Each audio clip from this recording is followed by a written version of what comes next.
go, here we go, here we go, here we go. This is it. This is Top Flight Time Machine. I am Andy Hotbody Dawson. Pow, pow, pow. I'm Sam Nifty Delaney. So what? Welcome along. It's the Friday morning episode. But you get it on Thursday evening if you're a subscriber to the IFS. Even if you're not a subscriber at the IFS, you'll get to see this one in glorious visual form. It's on YouTube. It'll be on YouTube for everyone to see from 6 a.m. on Friday. If that's what you're into. Christ alive knows why, but there you go. You can watch us doing what we do. I've just had a message through from my son's school. Shall I read that out live? Oh, yeah, go on, yeah. There's a letter about accessing the online revision platform, GCSE Pod. That's not very interesting, is it? Sorry about that. That could have been better. Well, school's on my mind a lot because old Leonard started secondary school and he flew into it for the first few weeks. But he's hit a brick wall now, and he's not a happy lad. And I won't go into all the details to protect his own privacy. But of course, GPDR, I think they call it. Yeah, there is. Yeah, and he's pretty hot on that stuff. Very hot. We play fast and loose with that on this podcast, especially you. But it's such a shame. It's such a shame because, not to make it about me, but as a dad, and there'll be other dads, parents listening. Is that it is hard because your kid's at school and he's not happy. He's, doesn't really want to go. And I'm sure it's very normal, like year 7. I remember when I started, anyone starting secondary school, there's issues. But it's just one of those ones where there's only so much you can really do. Do you know what I mean? As a parent. So it's frustrating, isn't it? Because you want to try and fix a situation. Yeah. And you can't really. They can only kind of fix it themselves. You can talk to the school or whatnot, but ultimately that you can't just like roll into town and sort of start fixing things. That would be awful and embarrassing and would probably fail. But I can tell you that it sort of really fucking hangs over you all day. Do you know what I mean? Because you're just worrying and thinking about it all the time. Your kids, they're out of your jurisdiction, if you like, and you don't know what's going on. Yeah, and you're worried they're not happy. But at the same time, you don't know if everything. I mean, there was a couple of instances when my daughter was younger and she wasn't happy at school. And I went in like a bull in a china shop a couple of times, like emailing teachers and making complaints. And then on reflection, I sort of thought to myself, well, I'm not, you can't always, like, your kid might be exaggerating how bad things are. Do you know what I mean? Or you might be getting the wrong end of the stick. So I'll play it differently this time from experience. Do you know what I mean? But yeah, it's a bit of a downbeat start to the pod, but what can I tell you? It's just what's on my mind. Thing about me is I get one thing on my mind and then I can't nothing else can take its place for a while. I just have to let it ride itself out. Yeah, well, I'm sorry to hear that and hope things pick up for Len soon. I'm sure they will. I'm sure they will because these things, it takes a bit of bedding in time, doesn't it? New school, it's like a new job. Anything new takes a bit of bedding into. That's what I say. And when you're that age, like, when you're young, you don't know that the shit thing comes along and it will always come along. And with each time you just have to ride it out. And often what gets you through it is thinking this too shall pass. But when you're still young, you haven't almost had enough shit yet. Do you know what I mean? That it's awful to say it, but I was kind of gently trying to tell him that, like, mate, this is life. And as parents as well, shit sometimes. As parents as well, we spend so much of our time, possibly too much, insulating our kids from the shit. Yeah, exactly. When in truth, there is, like, especially when you get older, life does throw shit at you, and that's life. That's what happens. Exactly. And I've noticed with my daughter, who's 16, she can now, things will come up, and I can see that she's got a healthy, like, cynicism and world weariness about those things, where she doesn't try to rail against the injustice of it all as much as she used to. And in a way, but when you're still 11, you're an idealist. Primary school was a piece of cake. Do you know what I mean? And you've scampered out of being in the top year at primary school where you're the top dog. Yeah. And you think you've got it cracked. And then all of a sudden, like I've said before, when I started at Shiny Row Comprehensive on the first day, and there's 6 foot tall sixth formers wandering around with facial hair. What the fuck is this? I know. I actually asked Len about that. I said, I bet is it weird in the playground? He went, what do you mean? I said, but there must be like year 11s walking around who just look like fucking men. And he went, yeah, it's weird. There are men with beards, especially nowadays. Oh, they got beards now in year 11. Yeah, they have beards. There was one kid. There was a lad who was mates with my daughter, and I'm pretty sure he had a full beard in year 8, which I'll be honest, it intimidated me. Yes, I am like, fully pubic. I wear the beard to represent that. I was literally like, I can't grow a beard that fucking full and lush, and I'm in my 40s. Mind you, he's half Brazilian, so I mean, what are you going to do? Oh, well, you can't legislate for that kind of masculinity, can you? Born bearded. Yeah, born bearded, born sexy. Sad news from Shiny Row, which of course was where I grew up and frolicked. There was someone attacked by one of them XL bully dogs yesterday. Oh, no. I don't know if you saw it in the news, and he died. So, yeah. Someone was attacked by an XL bully and died in Shiny Row. Yeah. Fucking hell, that's awful, mate. Was this person known to you or your family? He wasn't known to me. His nickname was Scouse, and apparently he'd moved to Shiny Row from the area of Liverpool at some point. So he wasn't like he was only 3 years older than me, but he wasn't anyone who I knew of, kind of like from growing up or anything. He was no, infiltrator is not the word, but he was an emigre, I think you would call him. Right. Immigrant? No, that's not right either. Well, wait till old Suella Benjamin gets hold of this story. Fuck, it's a sweet spot for her, isn't it? There's all sorts going on there. But this is the XL bullies. Story. XL bullies marshaled by immigrants. I mean, beautiful. So yeah, that's pretty horrible. So all the good stuff about Shiny Row. Oh, and just the day before, I'd driven through Shiny Row, and they were putting up a sign because one of the local supermarkets called McCall's has been taken over, and a Morrison's Daily sign was going up. So Morrison's have now put their stamp down on Shiny Row's patch, and there was a little gang of onlookers watching the sign getting put up because obviously it's a big deal. Morrison's are in town, to rival the Co-op, and then all of a sudden, one day later, we've got tragedy in Shiny Row. So that's really horrible. I can't believe it. It's just terrible, mate. But there seems to be a lot of that about these dogs, these XL bullies. But it's the owners, isn't it? Really, it's the owners, not the dogs. It's like it's a spate. It's like these things. Are they going on all the time? But the press just sometimes decide that's going to be our theme for a while. It's devil dog season again. Or is it genuinely like suddenly the XL bullies of something's in the air or the water, and they've all decided to go on a spate of attacks. Maybe they've been activated through 5G. I've got a friend who owns XL bullies, and I saw on Facebook she was being very defensive of XL bullies and attacking the people. She had is attacking the right word you should use there? No, probably not. There's a huge amount of memes which I'm now familiar with from this one person I know who's an XL bully owner. She shares them all. But what I noticed was that the gist of all of them, right, the arguments that were being made by the XL bully supporters was, it boiled down to, well, never mind XL bullies, what about paedophiles? And I thought that was quite an interesting line to take because it's like, listen, all right, round up all these bullies, these XL bullies, and kill them. Fine. Meanwhile, a sex offender is allowed out after 2 years, can change their identity, and get government funding to rehouse them, right? And I'm like, what? Yeah, I don't understand. There's a lot of that. It's a false comparison. But is it? This is the society we live in. One XL bully kills someone. Very sad. Suddenly, none of us are allowed XL bullies. But meanwhile, there's a paedophile given a mansion and a PlayStation by the state. Do you know what I mean? It's like the comparisons and the false arguments. Like, you've seen it at the Tory party conference all week.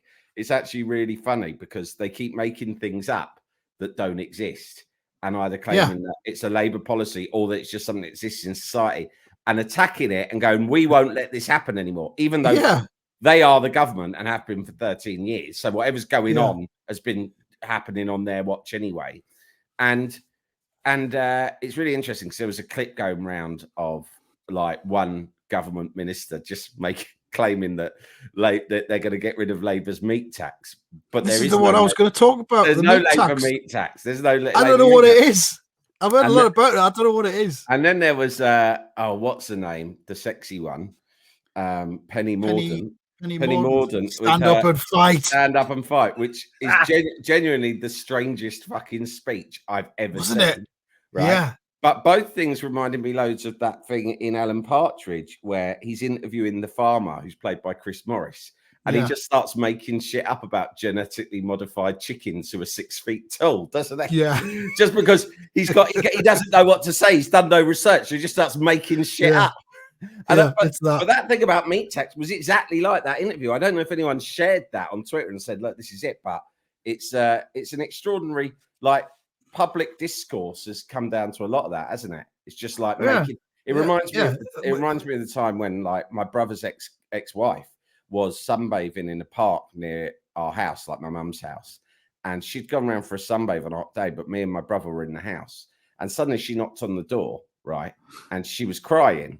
And we went, what's the matter? And she went, there's a dirty old man in the park. And he was ogling me. And he kept getting closer and closer to me. And it really freaked me out. So I ran home. So me and my brother got all a bit punchy, and we were like, right, don't worry about it. We'll go and sort him out. No problem, the nuts. So we get round there. Give me the cook. And he like, that cock won't be doing no more nonsense once we're finished with it. We'll kick it off his fucking hinge. We got down there, and if you picture a dirty old man, right? I am picturing one right now. Shall I describe him to you? Yeah. He's kind of like one step up from a tramp. Yeah. He's wearing, he's got kind of unkempt hair. He's wearing a Mac. He's got his hands in the pockets of the Mac, which he's holding over his penis. And he's kind of stooped, and he's like going, like that.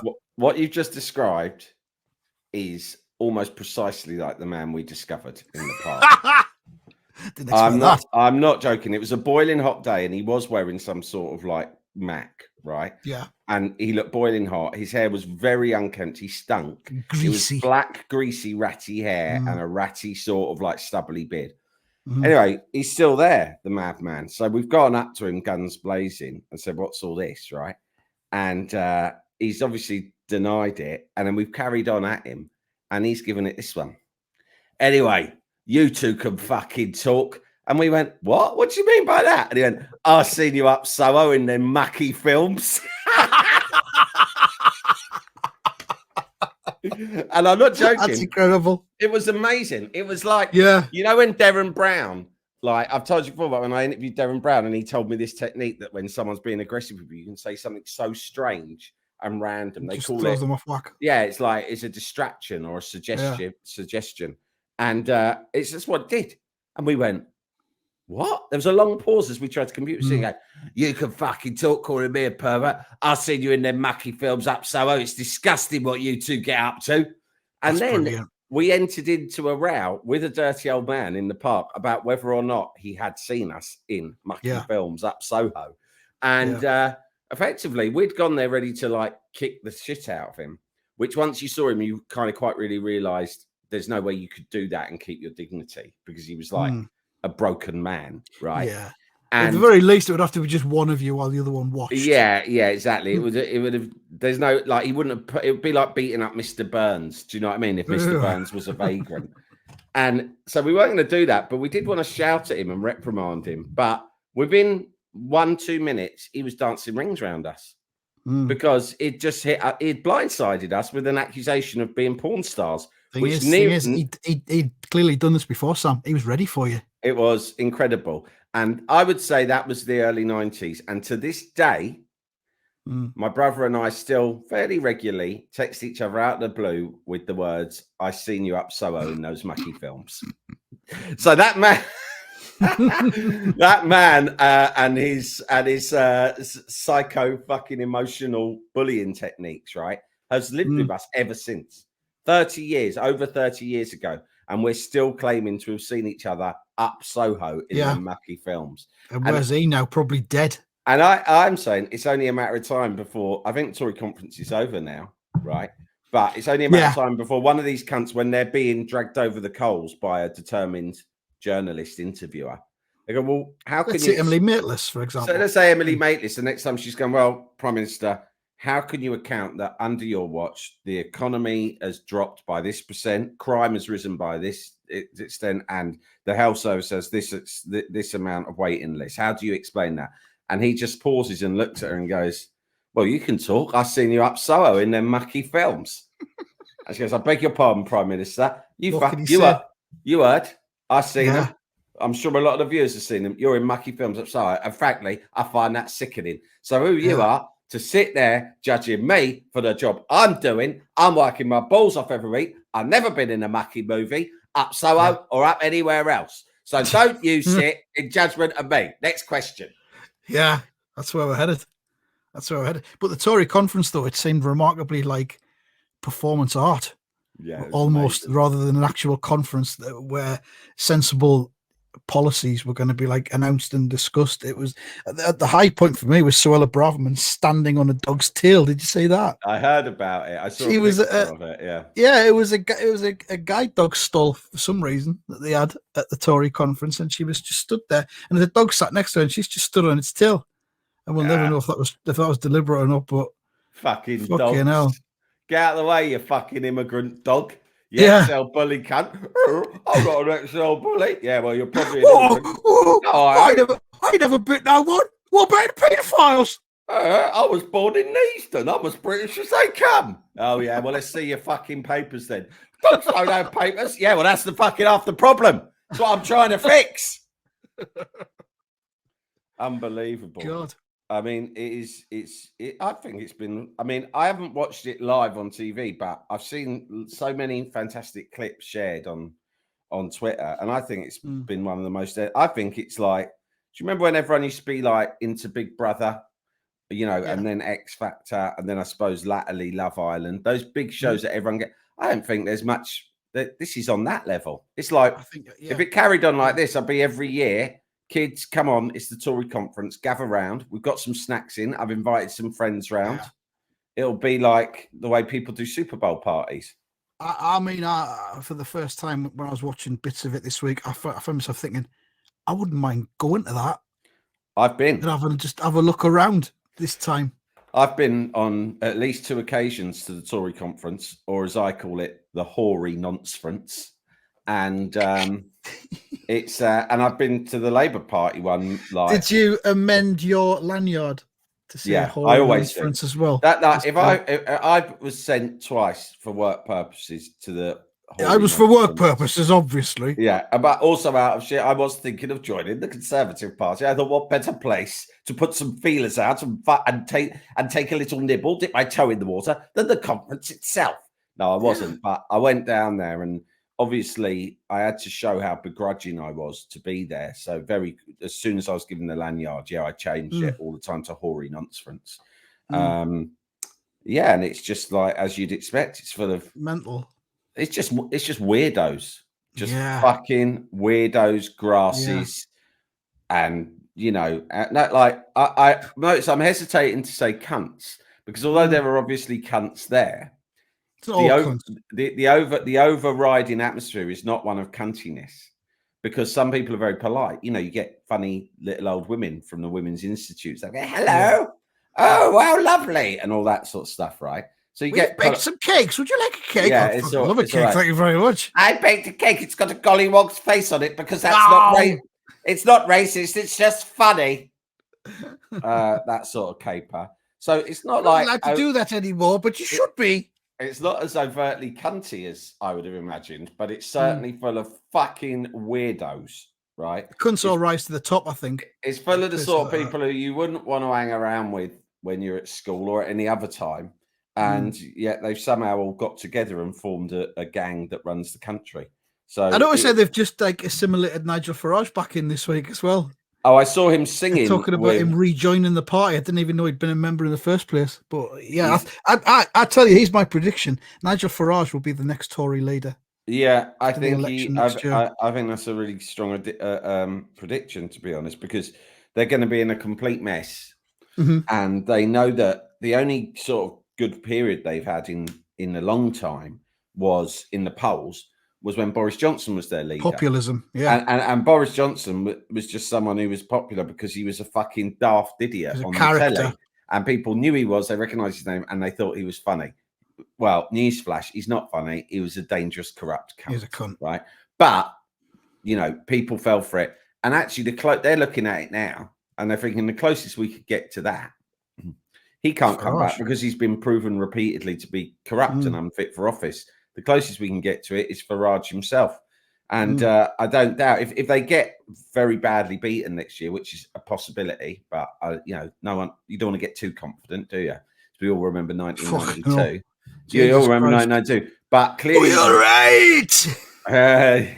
Yeah, exactly. Imagine if Keir Starmer fucking turns up in a helicopter and starts going, stand up and fight, stand up and fight. I'll fight you to the death, Penny Modern. Woo! Do kung fu kicks and stuff. He's got a muscle vest on, some hot pants, and a pair of cowboy boots, and an XL bully on a lead. I'm the new prime minister, and the XL bully is my chancellor. Woof!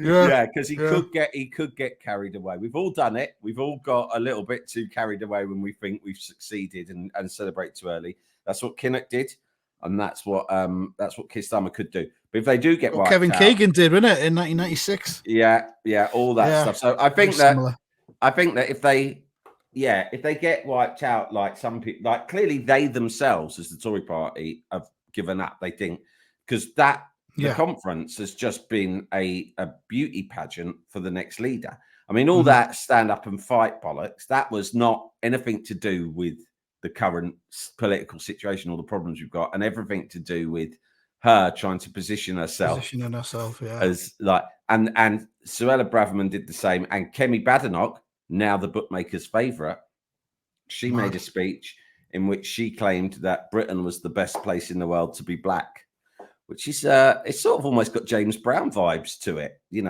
a way.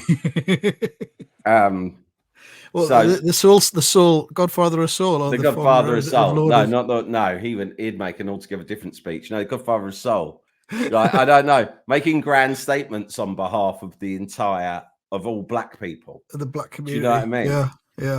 Yeah. And so anyway, she said that. So they're all basically doing kind of auditions for the next leader, but the election's like a year away, and they're just thinking, "Fuck it, I'm just going to go for it now." So they've given up. They think it's a foregone conclusion. And look what happened. When you get wiped out, parties very often do something quite mad in response. So, for instance, Labour got beaten pretty badly in 2015, and people had been expecting to win. So they elected Jeremy Corbyn as their leader. Yeah. Which was a bit like being dumped by your girlfriend and then getting a spider's web tattooed across your face to demonstrate to people that you don't care. Yeah. Right. And that the equivalent would be the Tories saying, "Fuck it, let's get Farage in." What's the worst that could happen? Yeah, exactly. Because he's the popular. He's got that popularity thing, and for him, it'll be a fucking bonus because he's just all about the grift, and the wages will be good. When you get to do it for a couple of years, 3 years, whatever. What about Farage? 5 years, even maybe. I can see why some people want it. I mean, obviously, I don't like Nigel Farage, but he's got this habit where anything he says, he pisses himself laughing about afterwards. And again, it's a bit like that dirty old man I met that time. It's quite a good distraction technique. Could be up to something here. Even if he said something that's not funny or even quite offensive, he roars with laughter. And even when I've been in his presence, you find yourself going, looking around confused. And then you realise what you just said was either utterly inconsequential or deeply offensive, but it certainly wasn't fucking funny. What we should be doing whenever we see a small boat is launch a rocket grenade at it. And you're like, yes, Nigel. Hang on, what? And anyway, I've seen you up Soho in Mucky Films, so you can shut up. No, you haven't. Yes, I have. Have you? Oh, I'd seen you in mucky films with that James O'Brien off of LBC. He's in them too, the filthy bugger. So he can shut up. Basically, anyone in this room who has ever been in a mucky film up Soho, leave now, because your opinions lack any validity and you as a person lack credibility. So get out. And I'm expecting the vast majority of you to get up and get out, because I've had a little look around and I recognise practically all of your faces from mucky films up Soho. So go. Of course, as well, you have to remember that you don't even need to go to Soho anymore to watch mucky films. They're available readily on the internet. If you go up Soho, you see the really bad ones. All the proper ones are up Soho still. It's like, it reminds me of in Get Carter, when he gets Dave the barman out of Minder because he's put his niece in a porno, hasn't he? Yeah. What did you do to her? And he force feeds him whiskey, I think, until he dies. Or he force feeds him whiskey and then maybe beats him to death. I don't know. But hits him with his gun, doesn't he? Hits him with the butt of the gun or something. Watch out, because Rishi Sunak, the more desperate he gets, the more prone he'll be to doing that. He'll turn up on who knows where, Channel 4 News, right? And he'll be like, he'll pull out a bottle of Bell's whiskey and he'll be fucking forcing it down the neck of whoever it is that presents it these days. I think Christian Guru Murphy's gone. Guru Murphy's he's busy doing Strictly at the minute. Christian Guru Murphy, Kathy Newman, who is definitely a national treasure for saying "what a cunt" at the end of that fucking interview with that Tory MP. Yeah, he went, "What a cunt." He got caught on mic. They fucking suspended him. So he went, "All right, dickheads, I'm going to go and do Strictly in that case." He's my man of the year. I'm gonna dance it off. Yeah. Oh, not allowed to call a Tory MP a cunt now, aren't you? All right. Watch this fucking. Watch my fucking Paso Doble, cunt. What's this? What's your Argentine tango? Get a load of that. Do you watch Strictly?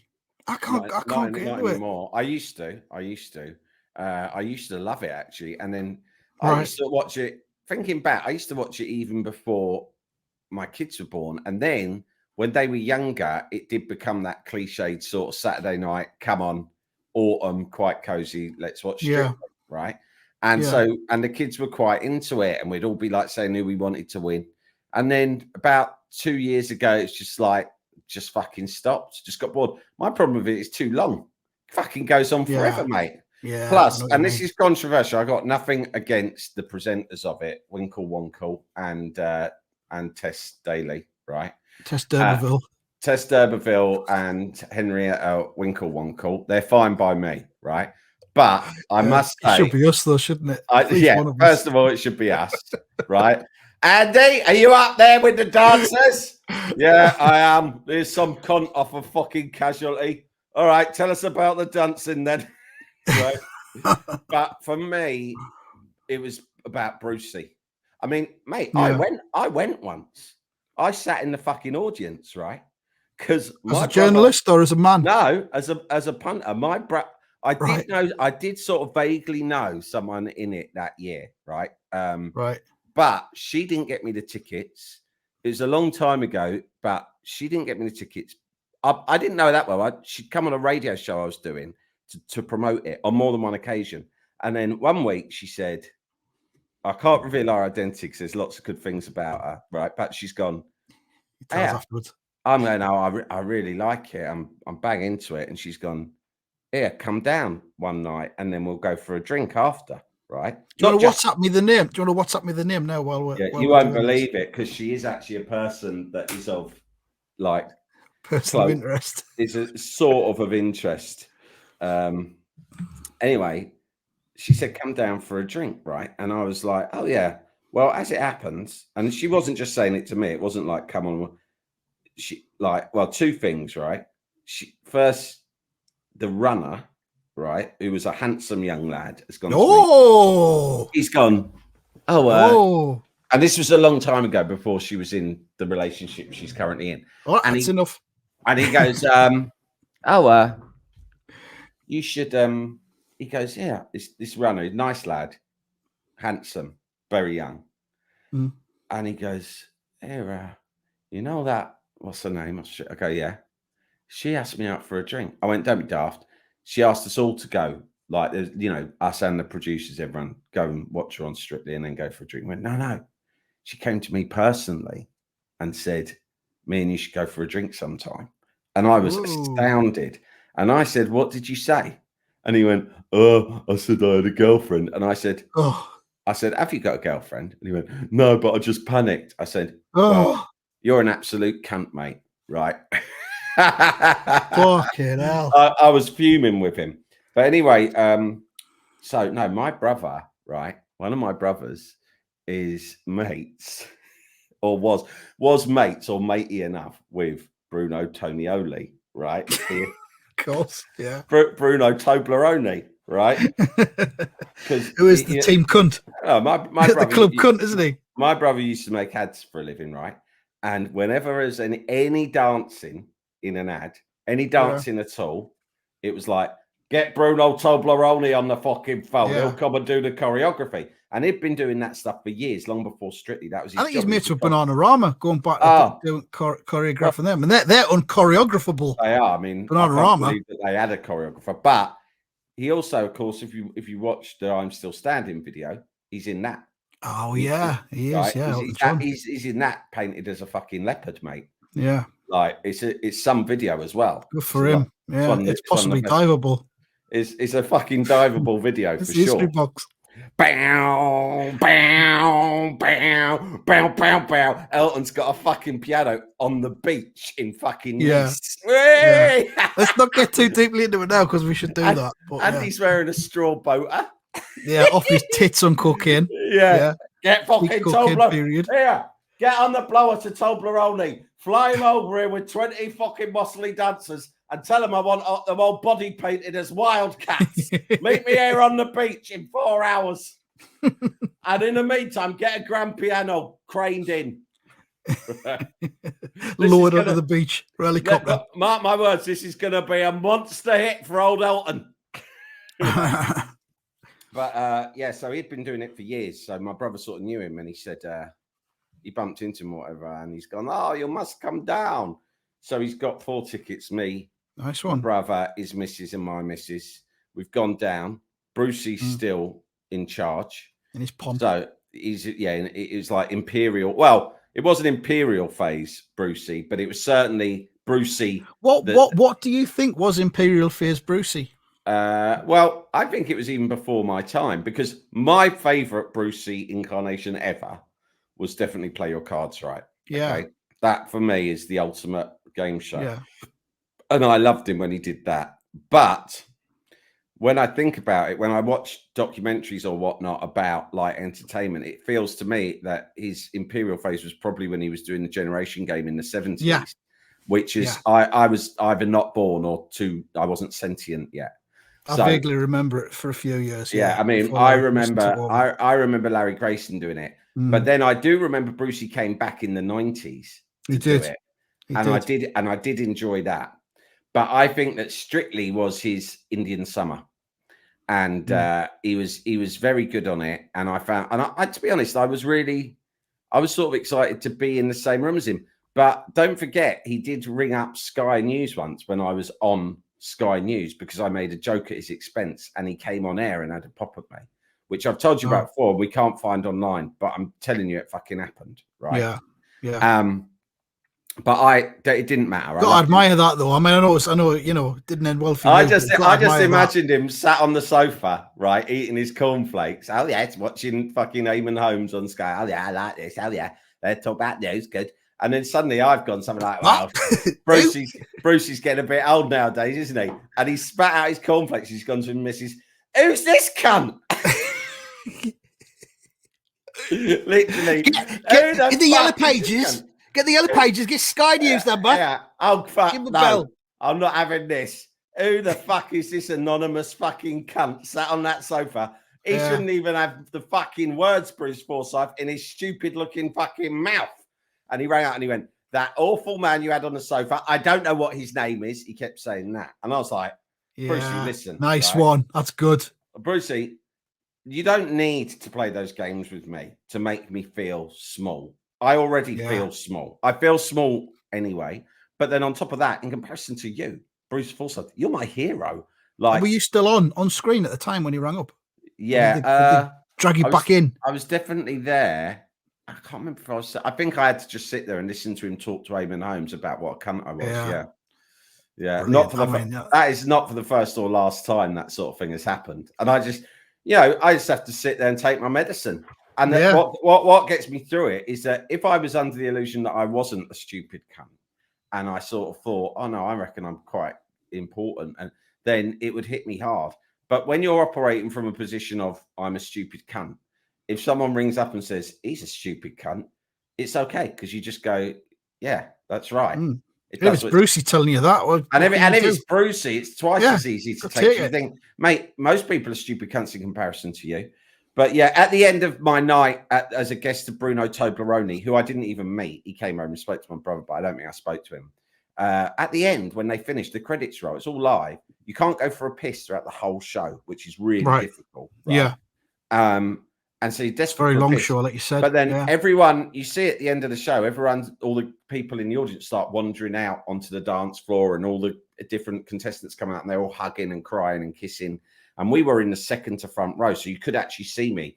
I recorded it and watched it back, and I paused it when you could see me. Look, there I am. I did that with a snooker last year as well. Yeah, there I am at Strictly. I'm on the telly. Such a nice time, right? and she came on, the girl in question, and she spotted me, and she pointed over and made the drink motion to me. Whoa! And I felt like Sid James with fucking Joan Sims in Carry On Camping, because my wife elbowed me and went, "Was she looking at you?"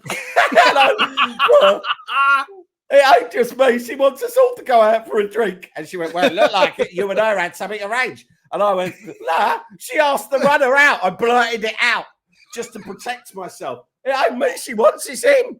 It's not me she wants, it's little Jimmy, the runner. He's only 19. That's what she's into. I fucking panicked, mate. I landed everyone right in there. But yeah, that was my street thing. But yeah, no, I don't watch it anymore. I hate to sound like an old cunt, like my mother-in-law would say something. She get like revels. You know how old people revel and say, "Well, I don't know who any of those people are." Right? They love it. People love them. You know some of them. The truth is, I don't know who they are, most of them now. And I know that makes me sound like a cunt, because anyone who used to say that to me when I was younger, I'd think, mark of a cunt. Someone who brags about not watching the telly. Oh, I wouldn't know because I don't watch it. Like that. It's like, but now I'm at a stage, I do watch telly, but I think telly's so fragmented that you don't keep up with all the different people anymore, do you? Yeah. Yeah, maybe one of us will get on it next year. Not presenting, dancing. Oh, I'd love They'll run out of proper stars eventually. Anyway. The podcaster special. This year, Strictly does podcasts. Fucking hell. But then everyone's a podcaster, so that widens the net pretty much, doesn't it? True. And then Big Brother starts again. They're reactivating that on Sunday night. On ITV. Is it normals? Is it normals or is normals? It, yeah. Oh, that's good. Yeah. Might be worth a look for a couple of days. Yeah, that used to see how it goes. Yeah, it'll be awful. All right, do you want to do some predictions? Yeah, sure. I'll get a thing up on the screen. You won't be able to see it on your YouTube. Brighton versus Liverpool. Oh, I find this a tough one to call. Liverpool, of course, now operating like Sheffield United with 5 lawyers on the bench. Part of their substitutes. Much as I dislike Tottenham, I just really hate that. Yeah, probably because of the Sheffield United thing. You think, fuck's sake, cunts. We've had shit like that happen against it. I mean, I would wager that sort of shit happens in benefit of Liverpool more than most clubs. If you play them at Anfield, they're always getting decisions. So just like it's all swings and roundabouts, cunts. Yeah. Do you know what I mean? Yeah, fuck it. But anyway, I would say that's going to be 2-1 to Liverpool. 2-1 to Liverpool. I think it'll be. I'm going to go 2-1 to Brighton. Some weird reason. Crystal Palace versus Nottingham Forest. I'll go first on this. I hope you're enjoying this in-vision predicting if you're watching on YouTube. Crystal Palace, Nottingham Forest will be 2-0 to Crystal Palace. I'm going to predict that is 2-1 Crystal Palace. Okay. Burnley versus Chelsea. Ooh. You can go first on that one. I'm going to say 1-0 Burnley, mate. I'm going to pull a result spot on that. I think Chelsea are kind of sorting themselves out. I'm going to go 1-0 Chelsea. Sunderland versus Middlesbrough, Saturday dinner time, 12:30 kickoff. I'll go first on that one. Sign tees. The Atletico Mints derby. It's the Atletico Mints derby, and it will be 2-0 to Sunderland. Wow. I don't actually know how Middlesbrough are doing this season. So I'll say 3-1 Sunderland. Fucking hell. It'll probably finish 1-1. And then West Ham versus Newcastle, your team versus Result Spot's team. 2-1 West Ham. They'll be exhausted from their endeavours against PSG. Yeah. Wow. They'll be hungover. Quite a remarkable result, wasn't it? I've got no knowledge of it. Sickening for you. I was watching Sunderland beat Watford 2-0, and then I had the darts on. I'll go for 1-1 for that one. So that's the predictions. That's the episode. Thank you very much for listening, and goodbye. Goodbye.